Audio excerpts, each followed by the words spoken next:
my mic was muted. That was a great start to this video. What's going on, everyone? Chris Nirvana Tool here, and I am doing a stream really targeted at newer players, but also players, you know, who have been around a bit but haven't taken their game to the next level. So what I wanted to do is just kind of run through a quick guide giving you 5 tips and tricks to really elevate your game.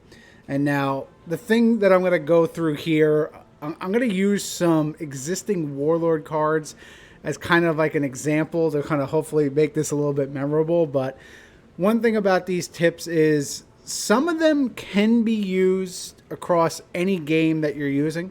So if you're playing any CCG, even if it's not Warlord, there still might be, you know, there is practicality across most of them.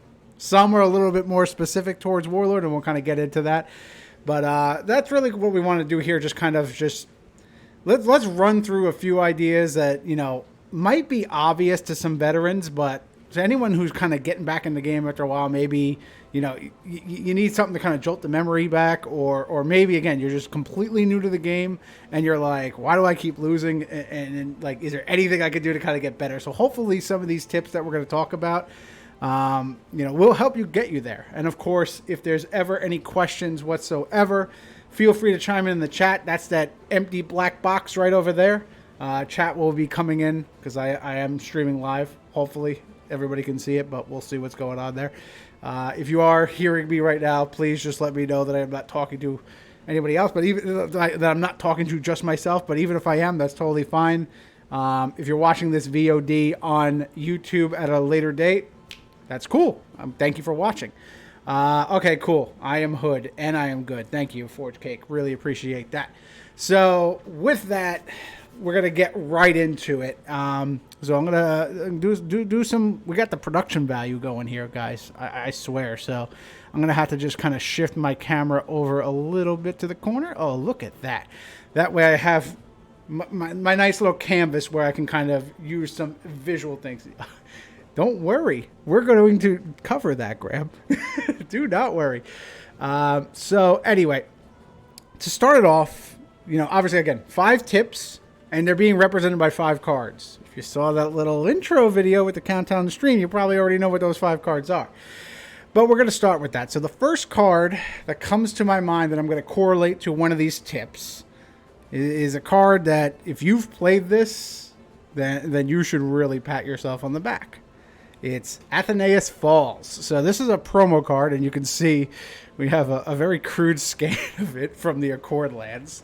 But this is an interesting action where if you've played a fighter, rogue, cleric, and wizard action throughout the game, like in the same turn, 4 separate actions, you attach this, and then you get a whole bunch of crazy stuff, and you boost up your warlord. So something that's really hard to do. But the thing that makes this card, like, again, a lot of people kind of look at this card and they think, like, yeah, I kind of want to do something. Like, maybe I can pull this off. It'll be cool. I think I remember even in the Discord group, somebody actually built a deck where they actually played this. The issue is consistency. How can you consistently ensure that you are playing 4 out of your 5 cards to get this off in a turn? So if you can somehow do that, then you know you're a wizard, or you're more than a wizard. You're actually all 4 classes, but you are something even above that because it is really hard to do, and there's not a lot of things to do it. So you just have to kind of get lucky, and that's not really what you want. If you're a warlord player that's relying on luck, then you know you might have some success as we play a game with a die. The D20 that determines success or failure, but it's not going to consistently win, and that is the first tip. Whenever you start, again, before you even start playing a game, you have to build your deck for consistency. So what exactly does that mean? It means you have a game plan of what you want to accomplish with your deck. Then no matter what those 5 cards you draw in the beginning of the turn, it's going towards that goal. And this is something I see a lot of newer players kind of failing to do. I can even give an example. Good old Kevin Leach, one of our loving guardians.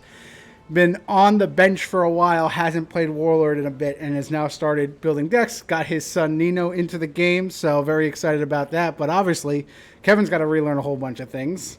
He was bouncing a few deck building ideas off of us, and you can kind of see just like the way he was initially going for it. Here we go. There we go. We're already getting some lovely alerts going on here. So thank you, Shields. Appreciate that. But the one thing that Kevin was kind of looking to us for suggestions, like I kind of want to add this, I kind of want to add that, and like you look at his deck and it's like he has so many different meta options in there, and it's just like, well, I need this just in case I see this. I need this item that stops range strikes because I don't know if I'm going to have, if I'm going to see that. I saw a lot of people playing this card, so I need to be prepared for that. That's not going to work at all. And we told them straight up, it's just, you can't plan for everything.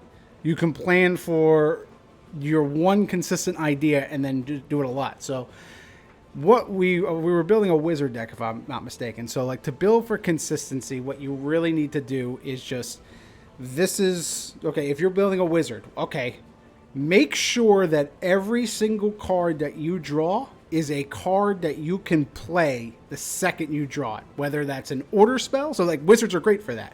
They have 4 or 5 different cards that say order perform a range strike, or order target character makes a DC check and takes a wound. When you can do that, you're guaranteeing yourself that you're not going to short yourself on an action. The name of our game is card advantage. You know, like that is really what you're playing. Everybody gets 5 cards to start unless you're Sanguinel or Adarmi or Belial or something like that. A Warlord that has a way to generate extra cards. But you, in the name of the game, and the reason why those abilities are so strong is because they're now having more cards that they can play. So the idea, and again, this is to just kind of get you started. Like, simplest, straightforward tactic before you learn to go into advanced metagame and advanced tactics where I'm going to slot this card in and wait for this exact time is just do one thing and do it well. And you can kind of build towards that. So an example of that in a deck that a lot of people will play is Adarmi. And we always talk about it. Adarmi is super consistent. Why? Well, you get 1 extra level 1 every turn based off of her order, unless somebody has some anti-card draw, of course. And then even then, a lot of the cards that Adarmi plays all can be played the second you draw them, and they impact the board. There's only, in total, I think, 6 meta cards that Adarmi would play. It's 3 copies of Winter Warfare and 3 copies of Exhaustion.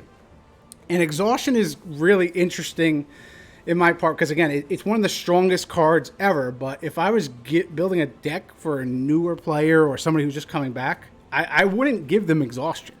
You really need to know, like, when to use that or what is even an appropriate time. And an example that I saw of that was at this latest New Jersey Garden State Open back in November of 2022. Forge Cake, one of his locals, this guy, Dan, came back, played Adarmi, did very well. He even took the deck list from Brickta / Lord Winter, who all of us might know in our community, his deck list from 2021's or 2020's online, 2021's online tournament, and then just built that deck. And then he just went through, and like he got to the top 4. And what I want to show is some example to kind of show you why consistency is very important. And, you know, there is something as too consistent as well. So what I'm going to do is I'm going to hide this for a second. And now let me pop up a little visual aid for you guys. So spoiler alert, this video will eventually come to you all, but I'm going to show, a quick clip here just of an actual game that happened in, and there's an example of consistency here. So to kind of set the stage, on the left is AJ Foster playing Adarmi as well. And we have Dan on the right also playing Adarmi. He's a few actions in. He still has his starting army. He's played that level 1 card that I can't even remember what it does, but it's the 4E card that readies a level 1 or 2 character as an order if you're a warlord. So this is what happened. But Dan specifically remembered me because I remember I played him before he even got to this. Like in Swiss, he crushed me. It was great. But he had exhaustion in his hand, even if like, how do I play this? Blazing Medallion, that's what it is, Forge Cake. Thank you. That is the card that Dan has equipped to a Darby at this point. But Dan had exhaustion in my hand, and like literally he's just like, at what point can I play it? And even after I said, you play that whenever any of these characters are ready and they do it, and then you can spend them. Just you have to resolve the action. And then if a spent character does anything, you play that and cancel my action. And I kind of said it just in those direct terms, and he's, okay. And then, like, there were so many times where he could have spent my Warlord and just did it. And I was like, okay, it's just, that's something that there needs to be no rust. You have to actually practice learn that. So that's my tip right there is just play a consistent thing, do one thing, but sometimes that backfires. So there has to be a little bit of a balance there. So let me show you guys this video real quick. Hopefully the audio works. If you guys can't hear this audio, please yell at me in chat. We'll go Brother D. It's a fireplace. That'll go. Easy game? And then this goes down to just 2. And we'll take the other +6 here. Yep. Got it. High enough, it didn't matter. There you go. Smell that. Actually, it was like far away. I can smell that from here. Like I'm desensitized to it. Are you sure you don't have roses? No, so that's I just picked which one I want, or can I not do this? You can't equip 2 items of the same name. Then I will pass. That's a magic player right there. Yeah, sorry. Play my Liliana. Play my other Liliana into my other Liliana. I'll play Spencer. I will swing. Just one +4s. Spencer. Yep. So 8 or more. Yep. Got him. One +4 here. Yep. Where's that dumpster? Chris. Who just in a second? I just pressed that. Yeah, I'm not playing. Don't worry. I'll play Myriad. What she does. Spend order, ready level 1 or 2 character. Target gains +2 attack and AC until end of turn. Okay. Still passing. Yes.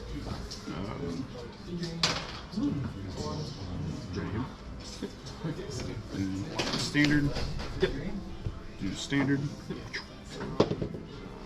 I think you're a 7 plus, right? Because you're 5 plus 8 is 13. Yeah, I think I need a 7. You're right. Yeses. Well. Oh well. And then I'll swing +8. Yep. So 5 or better. Yep. Got it. Yeah, we can go. That's good. Next game. 3 blazing medallions, not great. Yeah, that's rough. So what we see there is an example of something that's a little bit too consistent. And it's the definition of, you know, when I say consistency, I want to show that example. So Dan, in his opening hand, had 3 blazing medallions. However, a Darmy is built to where only a Darmy could ever equip that item. So he's obviously playing 3 copies of it because I want to see this card. This card's great. However, there is no circumstance where he would ever want to see multiples of it. So if you're going to put a card like that, like Blazing Medallion, into your deck, you have to have a reason for it. So the other example, another card that unfortunately was dead in this matchup that we saw in Dan's hand, was Winter Warfare. That is something he plays ×3 of because that card in itself will win certain matchups. There's no situation where Blazing Medallion will win a matchup on its own. It's just a very powerful card and something that's very good, but at the same time, you need some usability into it. And in a sense, like a Darmy's kind of like, well, yeah, I always have level 1, so I can just constantly use this, so I want to have multiple copies of it. That's not consistent enough, though, because you're going to consistently draw multiple copies of it. And frankly, if you're playing a Darmy, you usually wrap the game up turn 1 or 2. So that's kind of a deck building flaw. So technically Brickta, who also got second in Online Worlds doing that, he's somehow better, but that's the thing. And that's the thing with luck here too. Luck will get you so far, but then it won't get you over the hump because there are just some games that you will lose in a best of 3 series all because you drew a clunky hand. So when you build your deck, Make sure that you can play all 5 cards that you draw the turn you draw them. Start from there. Once you start getting more familiar with the metagame and start seeing what, even if you're just playing with your group of friends of like 4 people, like once you start picking up on kind of what they do and learn how things work, then you can start kind of bringing in cards to deal with them and start trying to call the game. But just to kind of start yourself off, build for that, because I see a lot of newer players trying to jam all these meta cards in, and it's just not going to work. You need to know how to use them in order to make that. And again, a meta card is very situational. It solves one specific problem, and it really, a meta card, if you're going to put it in, you have to give yourself a reason why. You have to say, this card is in here to defeat this deck because I have a problem with this deck. If you can't justify yourself, just leave it alone. Oh, look at that. Nalanka, you kind of missed playing the game? Well, look at this. You clearly are coming back for the right video, because then you can, you can learn how to shake that rust faster than anybody. At least that's hopefully what we're going for. But yeah, so that is tip number 1. Is just, again, build for consistency. Pretty straightforward. Again, that's something that can be used all over the place. But one of the things, so let's move to the next one here. So let me show you this high production value as I switch off that. We'll leave the video up there just so that there's more things on the screen here. But don't worry, there's more videos, guys. But one of the things I kind of mentioned here is, once you start learning what your opponents are doing and what the meta is doing, that's when you can kind of put meta cards. And that kind of goes into my next card. Whoop, look at that. I already spoiled it. I was trying to show you the card. The card is Known Thy Enemy. Well, I guess you can kind of guess now, just based off of the title, why this card. I'm not even doing it for the effect. It's literally just a title. And that is really the tip. Not only are you playing the deck that you built, you're playing the deck that the opponent has, and you're playing the opponent themselves. All of these are something that, like, this is where the game starts. The game starts before you even sit down at the table. So these first 2 tips, it really starts when you're sitting at home building a deck. Then the second one is, all right, before I even sit down, I'm just looking at, like, who's going to be there, what do I think they're going to play, and how am I going to prepare for it? So a lot of that is what comes into it. Like, it's just before a single die roll is rolled, you should know, first of all, actually, let's back up a little bit. It's round 1.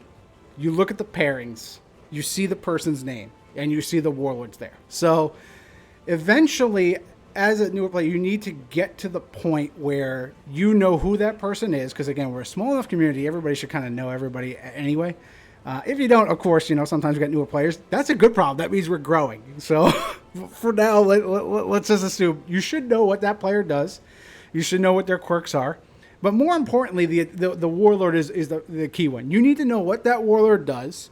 You need to know what its ultimate consistent strategy is. And you need to know how to combat it. And when I sit down and I see an opposing warlord, I'm pretty confident that I know at least what 80% of the cards in that deck are. There's always a random factor that this player likes this certain style, so they'll throw in these weird, quirky cards, or this player might do this. But usually at the idea, like, that is kind of what you should get to the point. And unfortunately, the only way to kind of really do that is to play a lot. So come play with us, of course. But that is kind of how you deal with that. And it's funny, Graham, that you mention what are fat kids' quirks. So my next example is going to be from Gen Con of this year. And we are in the top 8 matchup. This is myself on the right running Kothka. And on the left, we have good old Midge running a Darmy. Look at this. A Darmy, we're talking a lot about that. So what I'm going to show you this game. And again, I'm going to show you the entire game 1.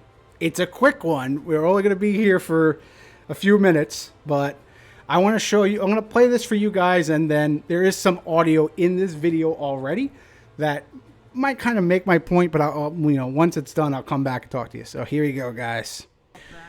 I try to have some audio here, just so you guys can kind of hear us talking, and then who knows, if you hear some funny things, I'll talk about that. But otherwise, on the right, we have me with my Kothka deck. The idea is to draw into Serene plus a level 5, usually Karachuk, drop a big juicy item on them, and then attack the opposing warlord to the back rank. Fat Kid's running an Adarmi deck. I was going to say a traditional Adarmi deck, but that depends on who you're asking. It's a very aggressive. It fits to his playstyle. It's just straight up Free Kingdoms characters. Let's go. Runs Winter Warfare. Runs some items for Adarmi just to come forward and clean up things if you have to. But no craziness in terms of that. But we see an interesting play already. So I dropped Tauren, and right now I'm just discarding Back Alley Tavern instead of holding it for Adarmi, who has the ability to go search their deck for level 1. That's traditional sense says hold the Back Alley Tavern for when they use their order and then draw 2 cards. However, I know Midge. Midge isn't going to fall for that. He's just going to never use his order, so I pitch it right to Tauren. And as you heard, I don't know if you guys heard him over me talking, but he was like, he thinks I'm baiting him. I already have a Serene. He's got a Winter Warfare out now, so his idea is Winter Warfare's out. All my characters are stunning as they fall forward and taking wounds if they go even further. But I already have good old Serene and Karachuk. Once I saw his Warlord spent in 3, I was like, here we go. Now's the time to go. Especially because I'm on a clock with him trying to break my ranks.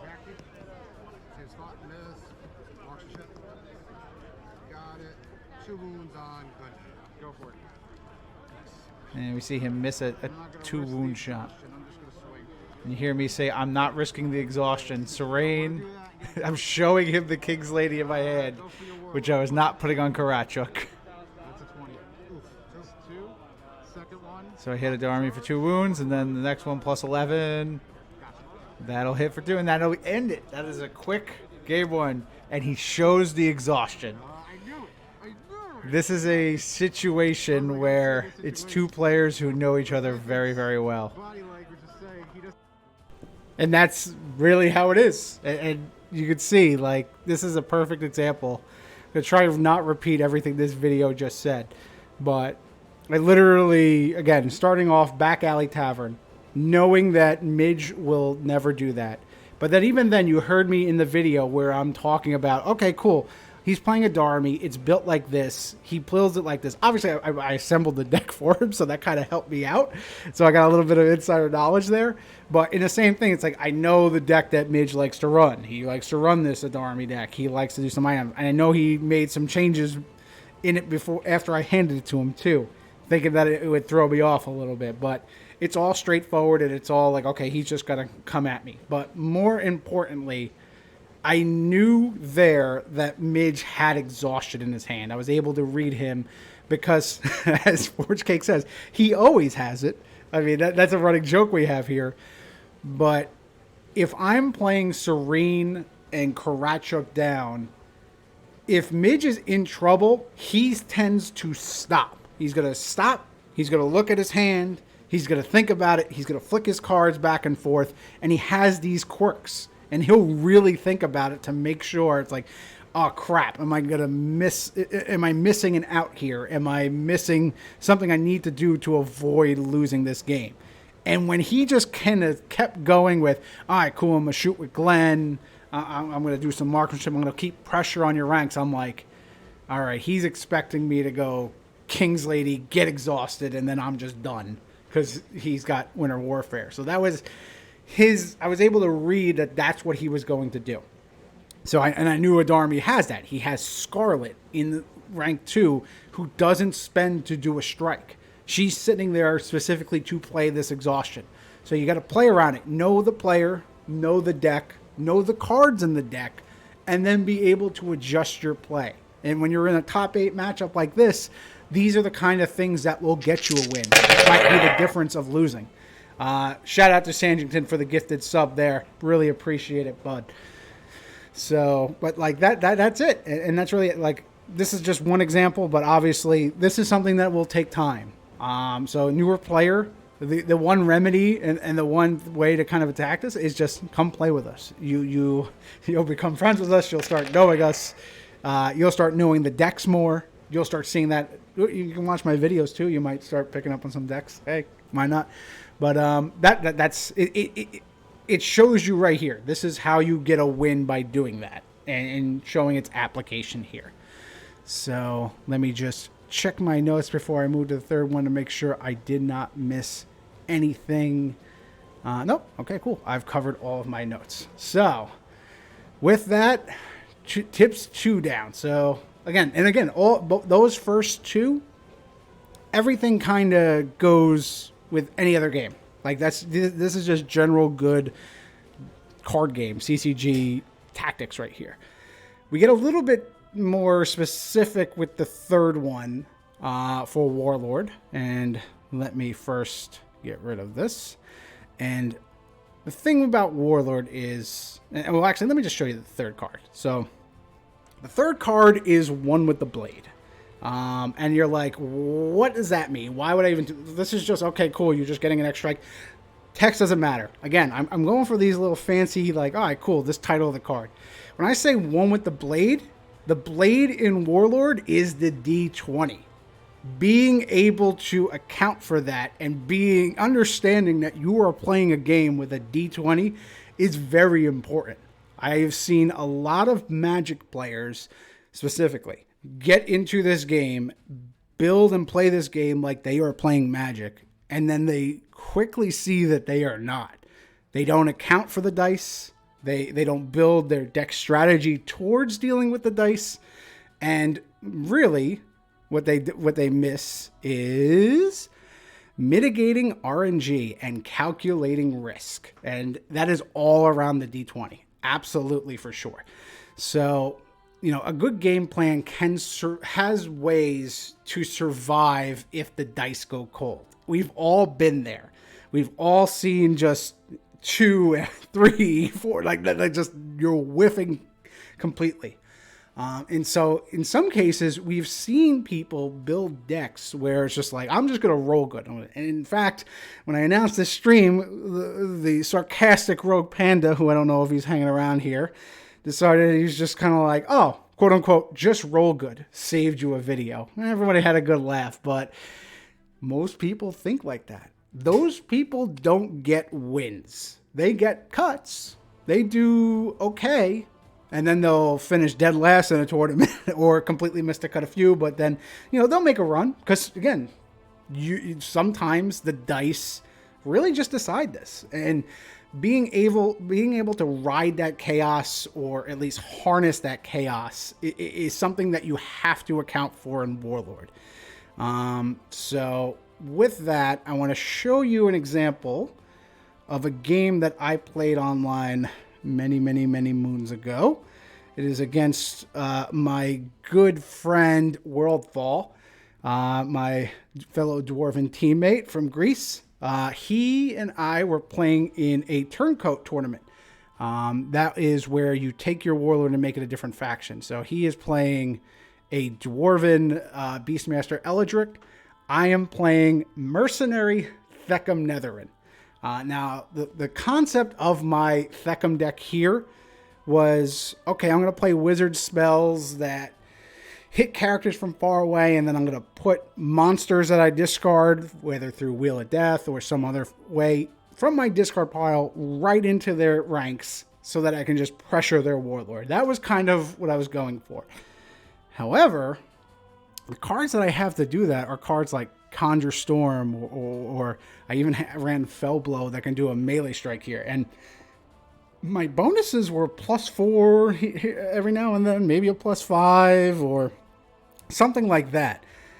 And I didn't really I built my whole theme of my deck around that. Like, all right, cool, Theckham's going to kill somebody from far away, and then my deck is going to do the thing. The thing being throw a random monster into the opposing deck. But then, it quickly becomes apparent that maybe that's not the best strategy, and we're going to show you why here. Let's get it rolling. We'll attack a Brass Gargoyle. For sure. +9. That'll miss. So, Eladric will use a sustaining aura on Fleshstone Gargoyle. Ooh.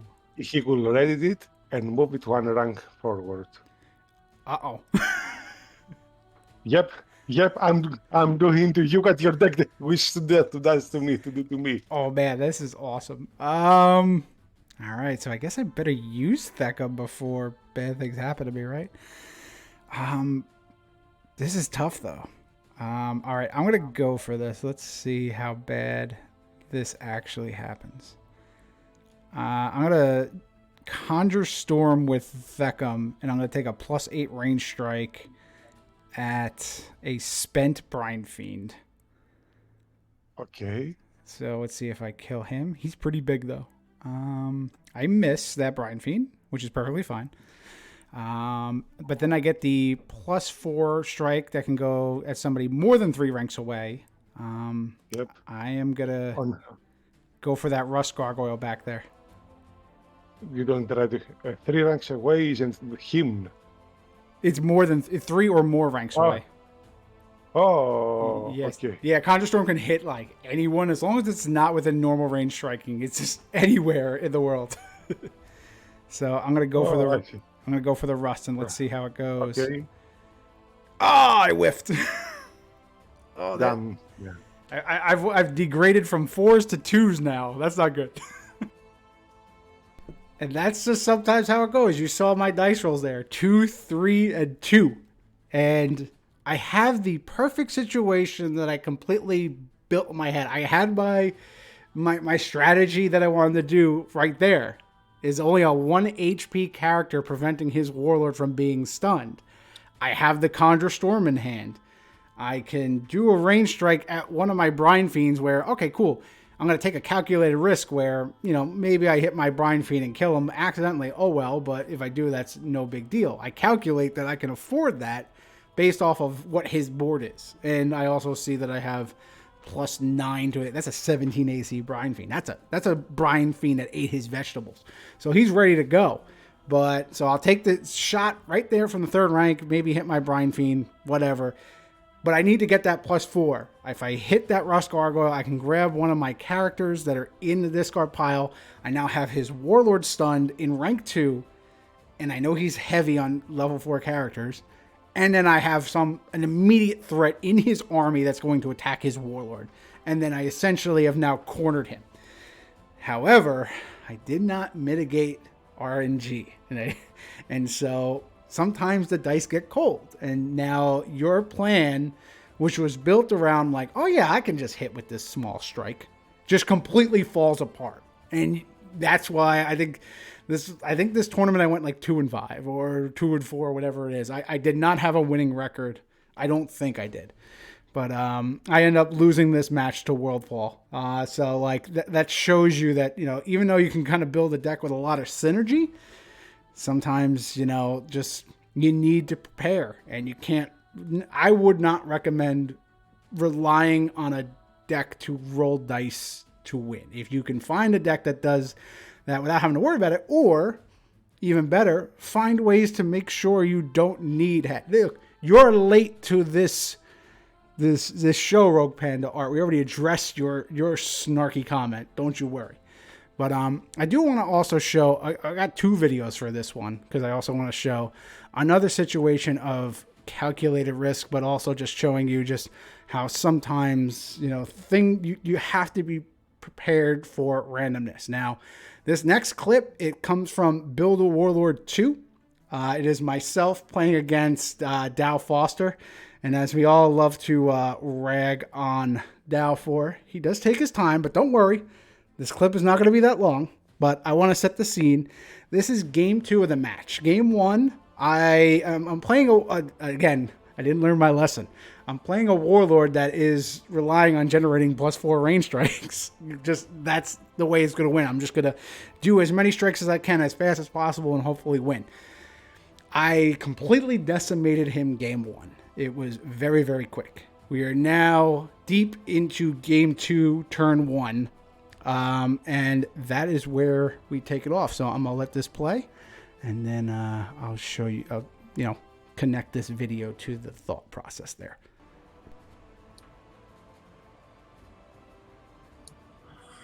Put on portable hole. So you're gonna have that. Yeah. I want to put some pressure on you. Let's go for Nemtok +4. Okay. That'll wound.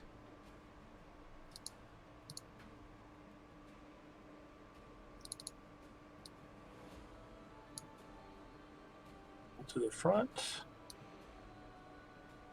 Hold on. Go.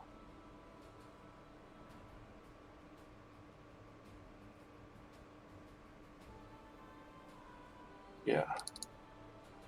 Purple to the front. Up to the front you go. That means the Hound is going to take a swing at Nemtok. +3. That'll do. That'll hit.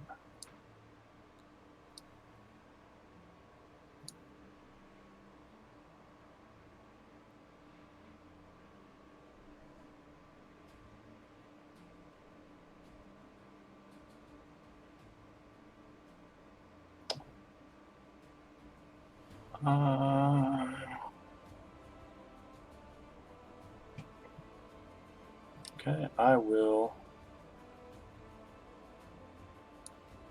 reconnaissance in.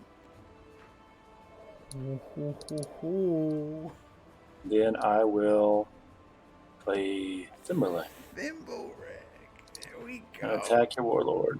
Look at that. Go for it. Alright, I'll remove a charge. Anything but a 1.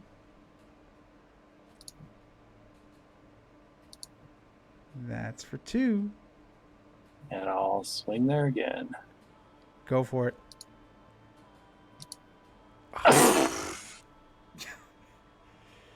Oh, it is better to be lucky than good. Son of a bitch.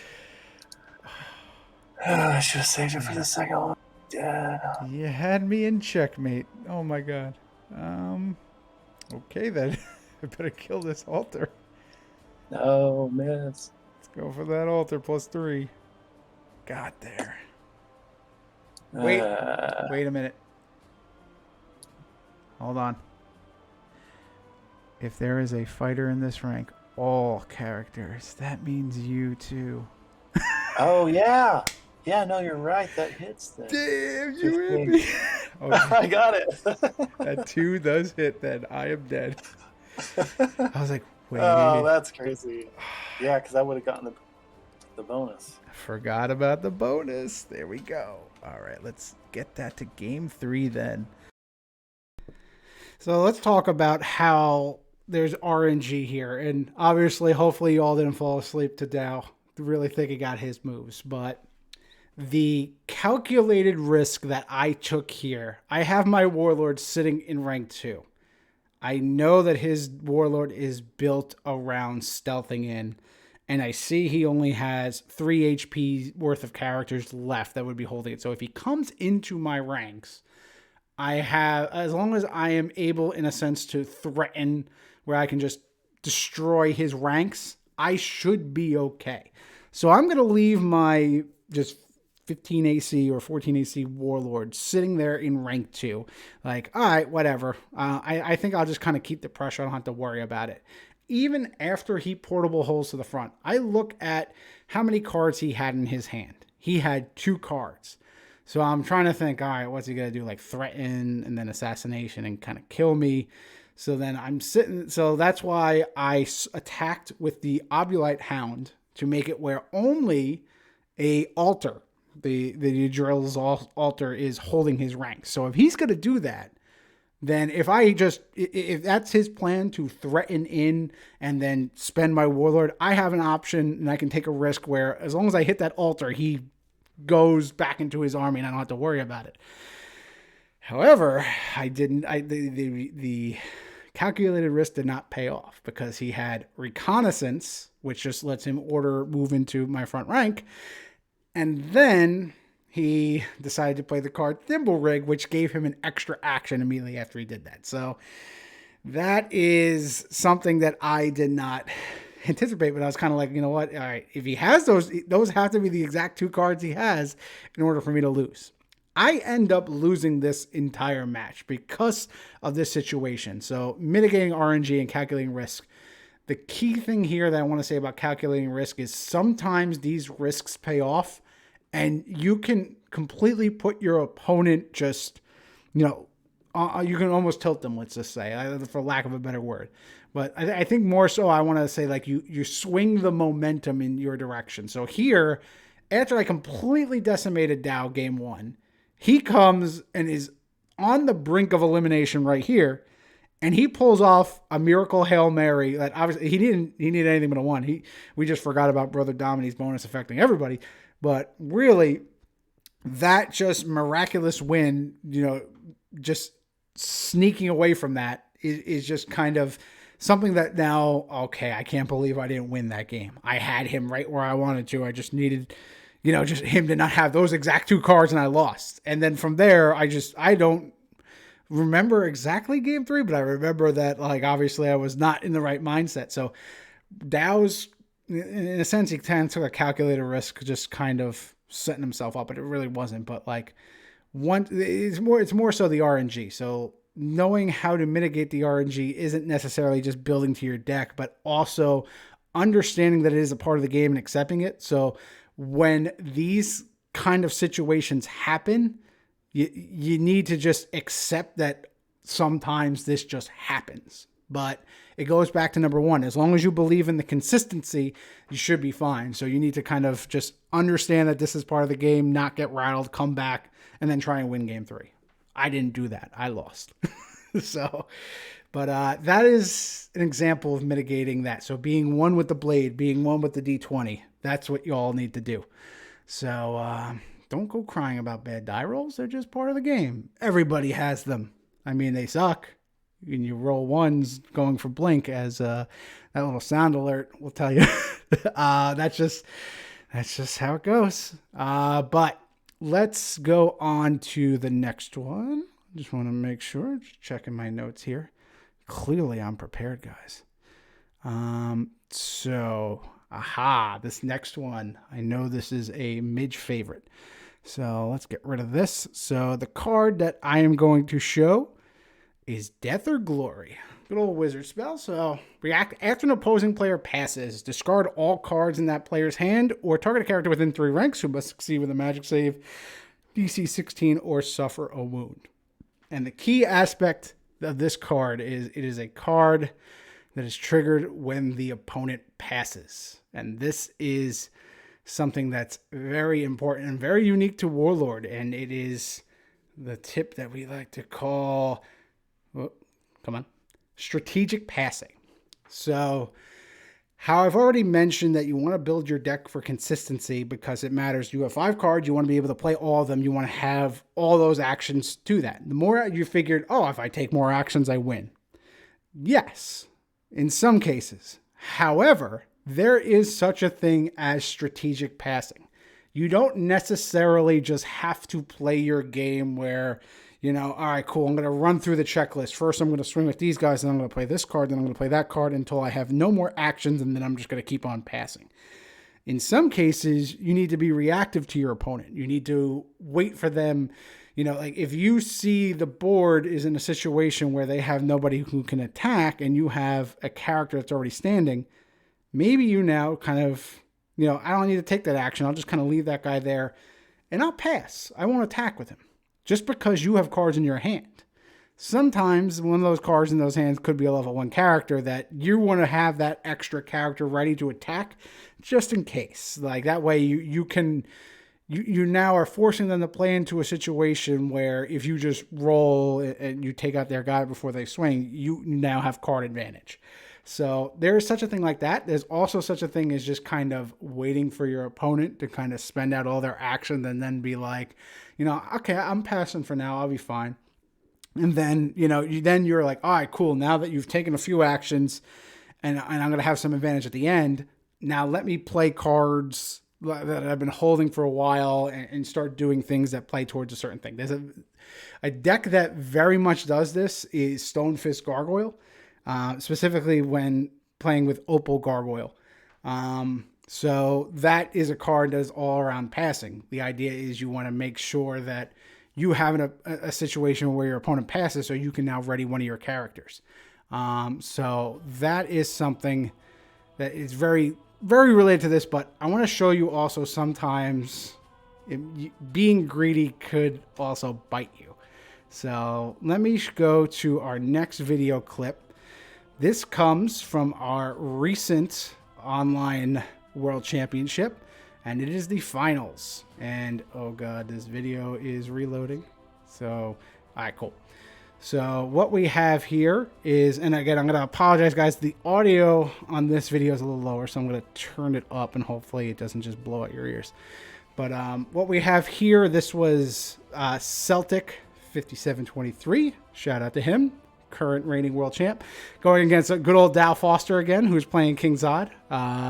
Celtic was playing Fatraka. And co-commentating with me there is good old Wyvern. Check out his Twitch and his YouTube as well for extra Warlord content.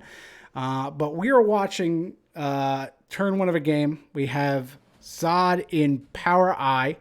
Zod has some items on, and we can already see that, you know, Celtic has a character like Sirkan open there, just sitting there waiting to attack.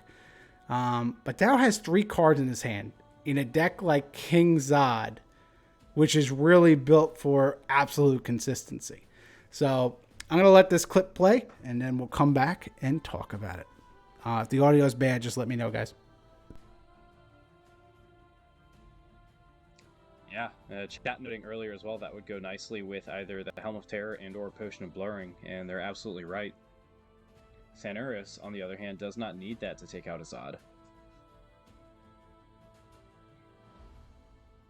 Let's see what we got. I think that does not get there. That's a 9 swinging on that Flamestone Gargoyle.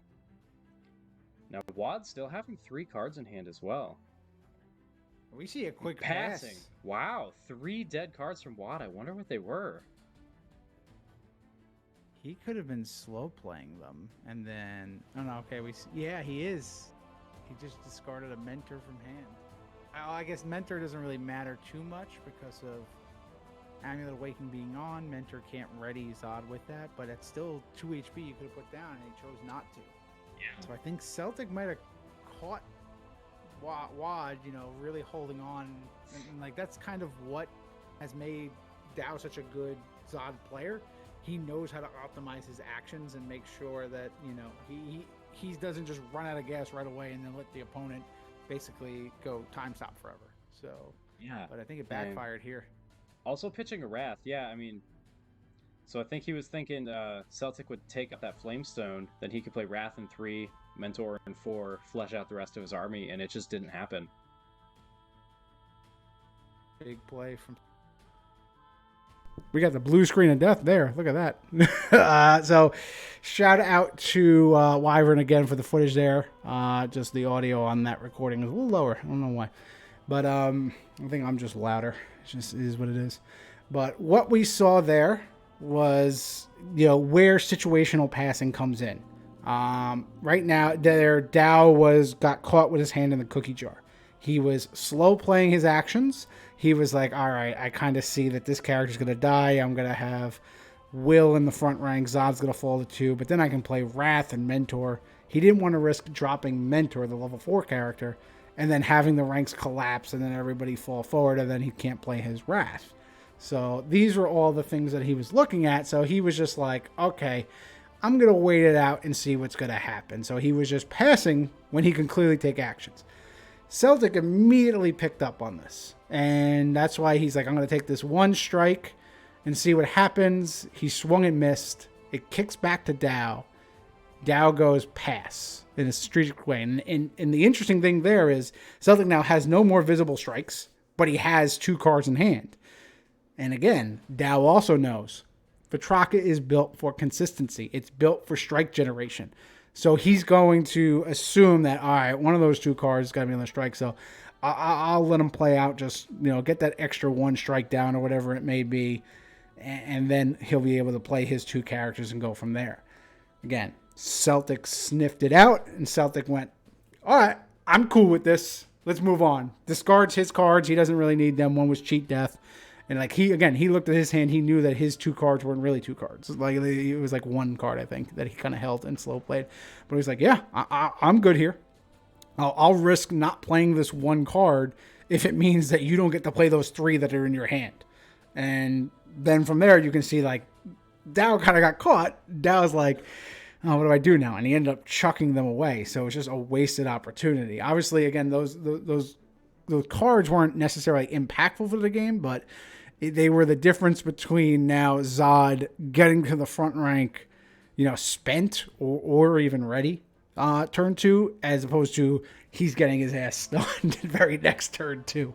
So that's what happens there. So again, you have to be able to know when it is the right time to pass, when you can take a calculated risk and strategically pass, and then also when your opponent is doing that to yourself. If you know the opponent, you can also sniff that out as well.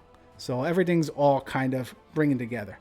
What do you mean it won't let you listen to the stream? My audio is going. Hey guys, let me know that Midge is just nuts. And making sure that you all can hear me. I'm assuming you all can hear me. I hope you all can hear me. But if not, the video can definitely hear me. It's working on your phone. Oh, poor Midge. See, I think your computer is strategically passing on you. Okay. So let's move to the last tip. Tip number 5. So let's go and hide this one here. And let's kind of show you just the card. And it is not this time. Now, why would I pick this little rogue action that lets you, cast a spell and do some craziness? Well, it's not for the ability. It is for the title. Not this time. I was Googling. I wasn't Googling. I was looking on theaccorlands.com. And if you are not aware of theaccorlands.com, that is a online database for all Warlord cards. Please go there. You can build it. You can build decks. You can print out proxies so you can play at home. Go check that out. But I was looking around for cards that mention the word time, and this one just seems like not this time, because sometimes you really need to know when it is the right time or not, because the tip here and the last one we got is to play to the game clock. So this is something that professional sports always look at. NFL players, they're always looking at it. Clock management is very key. Clock management exists in Warlord. We play a best of 3 game. Online, our time limit is an hour and a half. In real life, it's 45-minute rounds. And that could just 3 games in that time could go very quickly. You never know what could really happen there. So being aware of the game clock is very key. And could absolutely cost you the game. You have to be able to manage it. The first thing you have to do is just kind of, one, obviously, just be aware of how much time is left of the round at all times. Obviously, you're not going to be like, hey, get me a clock right here and always look at it. I happen to have that when we play online. I got that luxury, but like in person, you can't always judge time check. I mean, you can do that, every so often. But and a good judge will announce how much time is left, just so you all should know.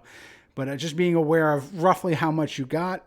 But then more importantly, too, is how much time do you need to actually win the game? And sometimes in competitive play, you can strategically leverage that to your favor. And sometimes it's a matter of doing a strategic scoop, as we'll call it. So if you're seeing that this game is not going your way and you need as much time as possible to win the next 2, just don't even wait for your opponent to swing and kill you. Just pick up your cards and go home.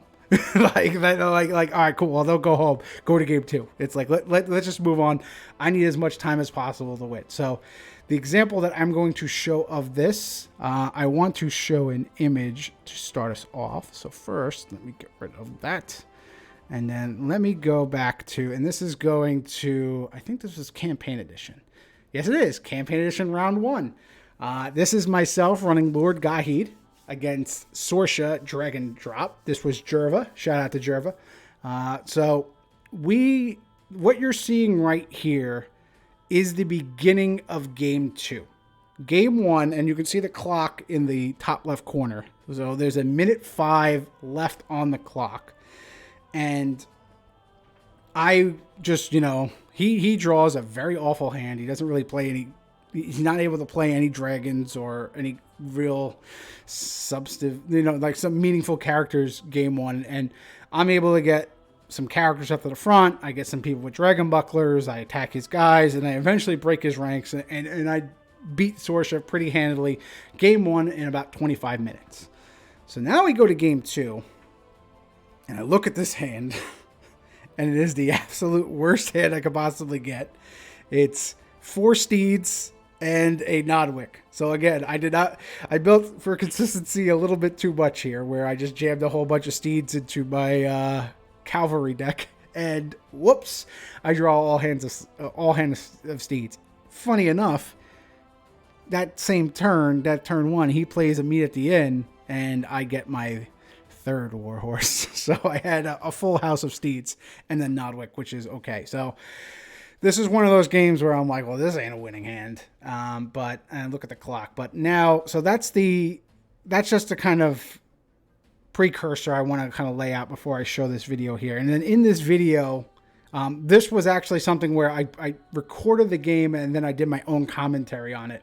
So a little bit of what I talk about with clock management is going to be featured in this video. So let me get to that, show you guys what's going on there.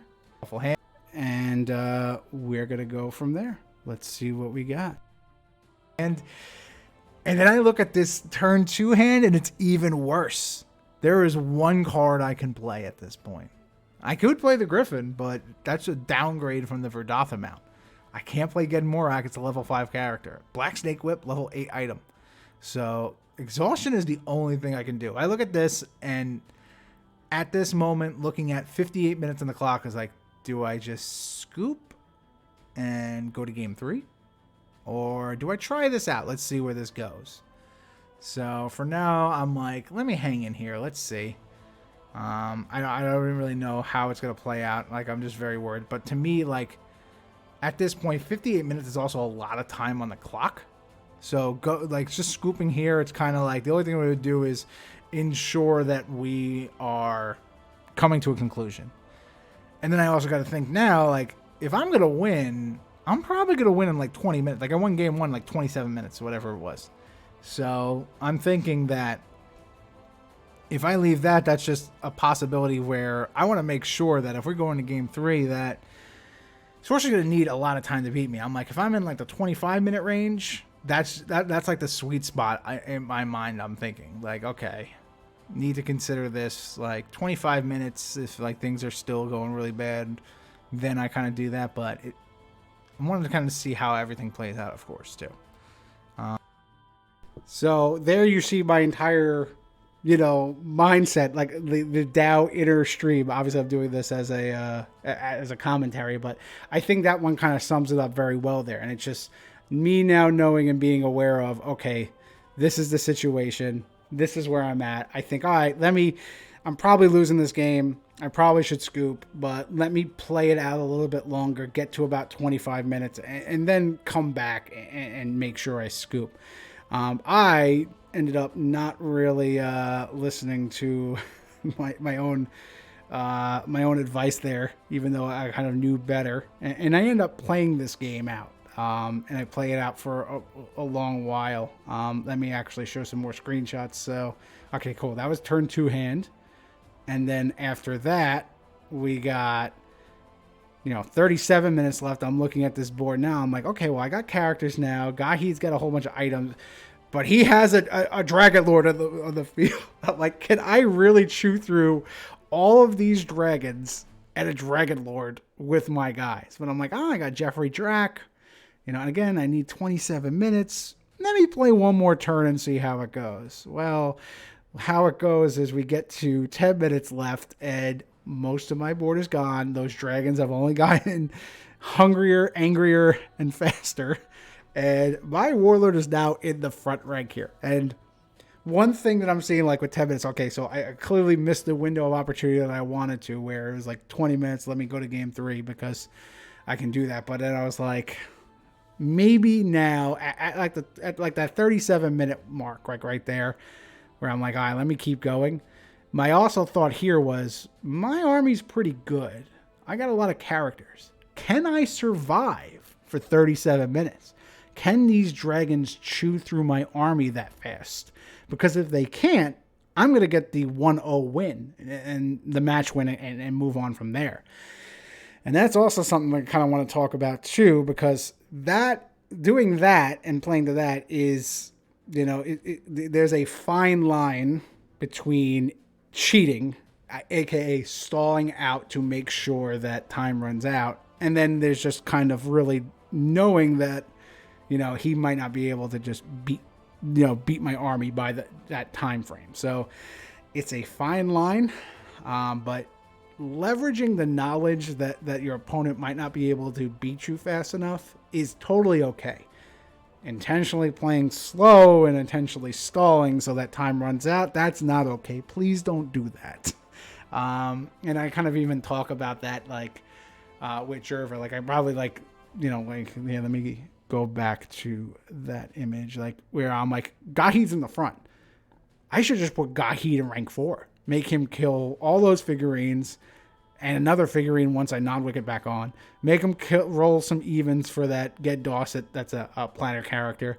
Korendrak's got 3 HP. I got a Halo of Secrets there. He's still got to work towards that.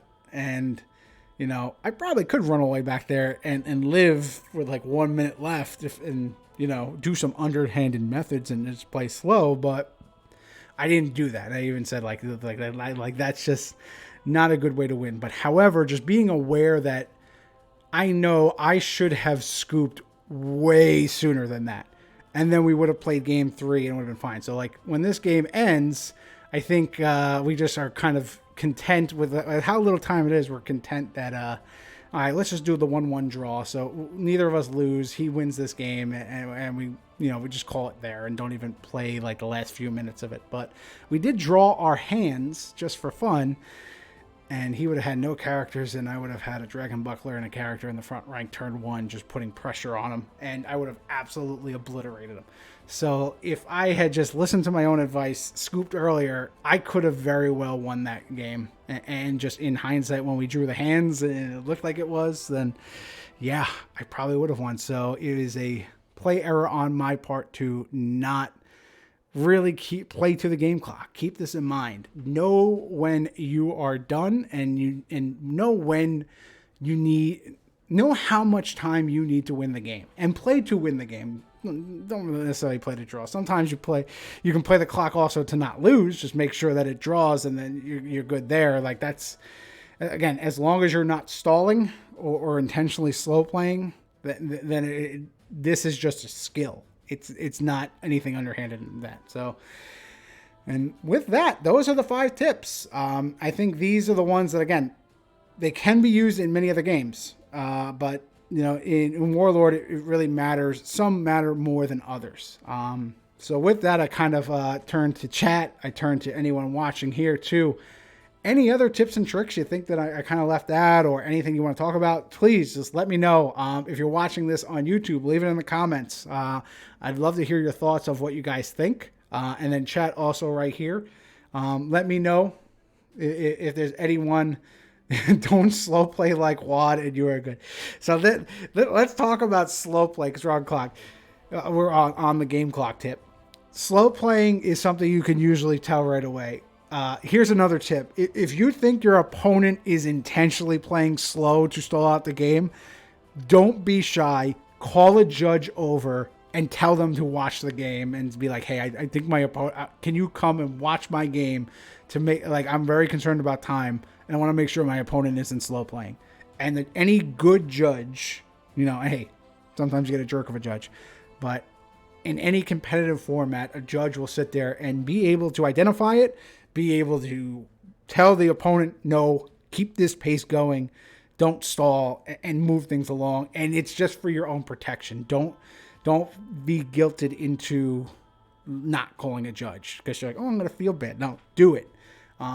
I played in Magic PTQs where I didn't even call a judge, but we're getting towards the end of time, and a judge just sat himself next to me and made sure my opponent wasn't slow playing me.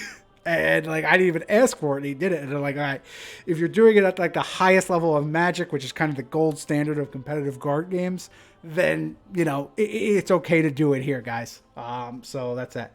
Yep, or as Bobby says in a nice way, tell them to speed the fuck up. So yeah, but is Fine Hilton Saber a good card or the best card? If we're talking about the Warlord League, it is the best card. If we're talking about a card in Woodrow Hood's deck, it is absolutely awful because we cannot give him credit. So any other tips, guys, just kind of let me know. But otherwise, I think this is a good start here. So if you're watching, I really appreciate it. As just a reminder, again, I don't think I probably should have started with this too, but like, I was meaning to, and I just completely realized I forgot about it. Just kind of talking about like my credentials, like why you should listen to me. Like, what the hell do you know? But the way I can kind of spin that in is just check out all my videos here on YouTube or anything on Twitch that you're seeing right now. I stream all of my tournament games. So you can kind of see, like, I'll talk through a lot of it as I play with my opponents. But I've played this game a lot. I've seen a whole lot of things. I've done and accomplished a whole lot of things. So these, I think, are the 5 ones that I see a lot of newer players or like just, the middle of the road players. I don't want to say bad players. Again, we're playing a 20-year-old dead card game. So obviously a lot of us are playing for fun anyway.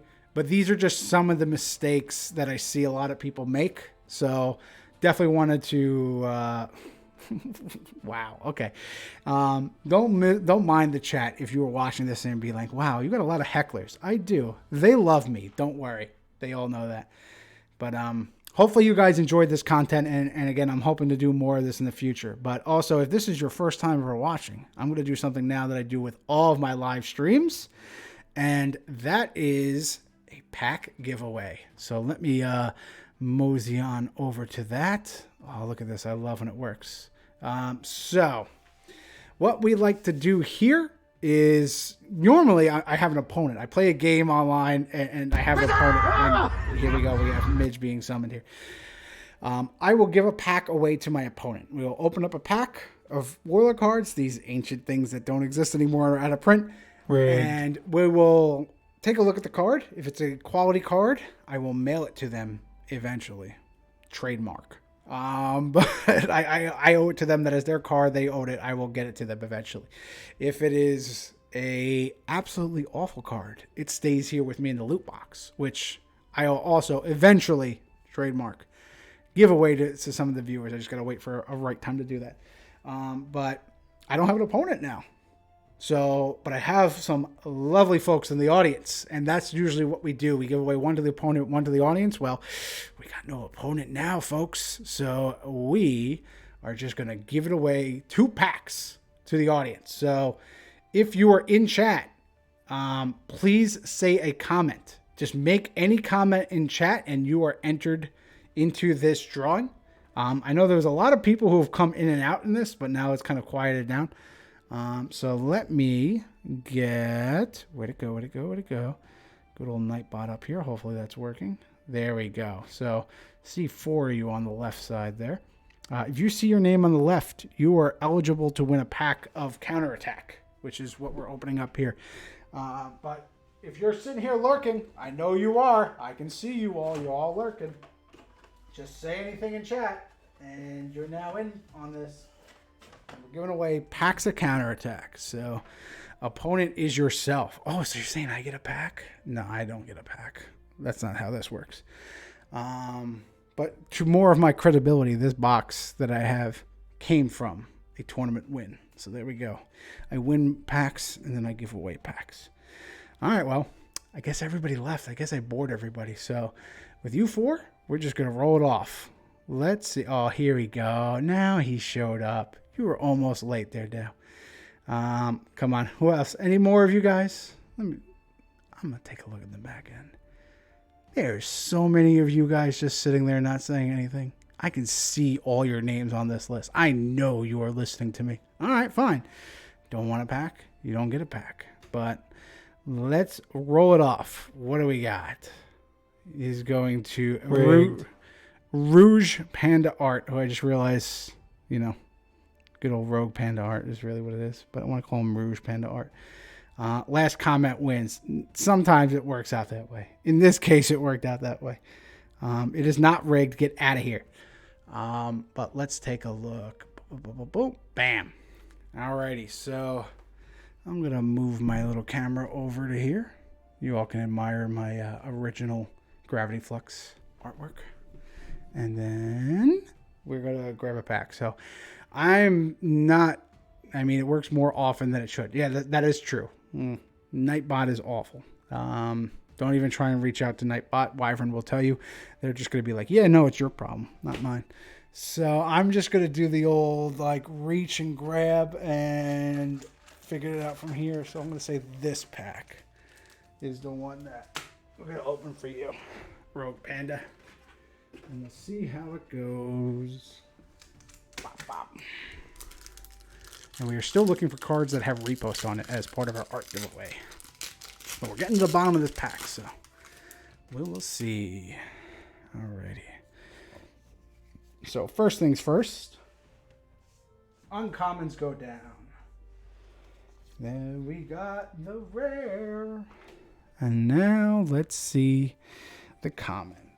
Starting us off, not very strong. Stones of Corrosion. Then we got the Emperor's Will. We got Kale Rowan. There we go. That's a solid card. We got a level 1 Deverinian. We got Wyvern's Hammer. We got Nalik. And we got some OG beat ear loss. Now we're talking. Alrighty. So let's take a look at uncommons. We got Gurk. He's a gherkin. He looks like a gherkin. We got Nanes. This is a solid uncommon. Good old dwarves, recurring items. And then Brenter's Fist. That gives power attack. So we see no reposts here. Okay. So I don't have to worry about that. But all that's going to matter here to determine if this pack is good or not is the rare. I mean, he's got Kale. Wait, let's go right there. Kale Rowan. That's good. We got Ear Loss. That's good. We got Nanes. That is good. So he only has really 3 cards. It's kind of a middle-of-the-road pack, but the rare can sway this to a victory. Let's see what we got. We got Robin Gerard. Okay, this is the level 5 version of Robin Gerard. Some might recognize this artwork, which has been reused on Gerard's Heirloom in 4th edition. That's a much better card than this one, though. So let me read this Free Kingdom out for you. So it's a level 4 Free Kingdom that is both a fighter and a rogue. He is unique. He is a ranger. He is a scout, and he has marksmanship +4. Enters play as if he was level 5. Spend order, perform a +6 range strike. Order, once per turn, move forward or backward 1 rank. +6 attack, 16 AC, 6 skill, 3 HP. So we've seen this card get pulled on stream before.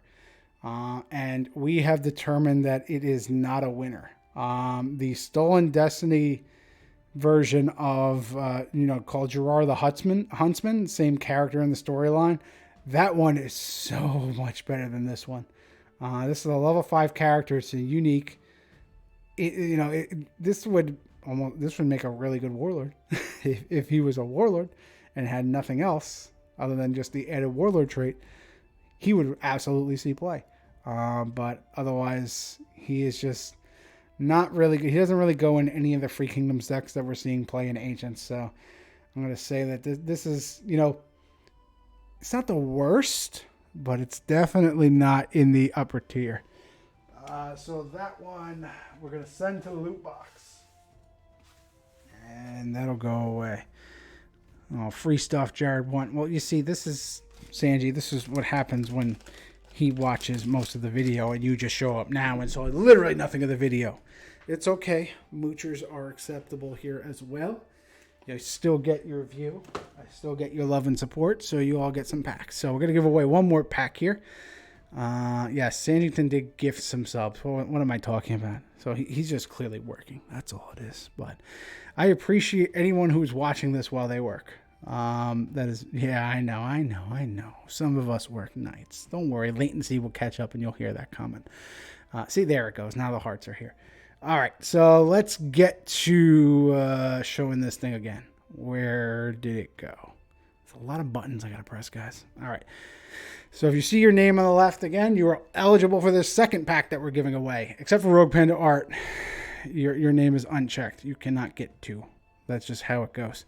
But I'm not going to wait too long for any other people to come on in. So if you just came running in and you're like, wait, what, a free pack? Like, just say a comment right now.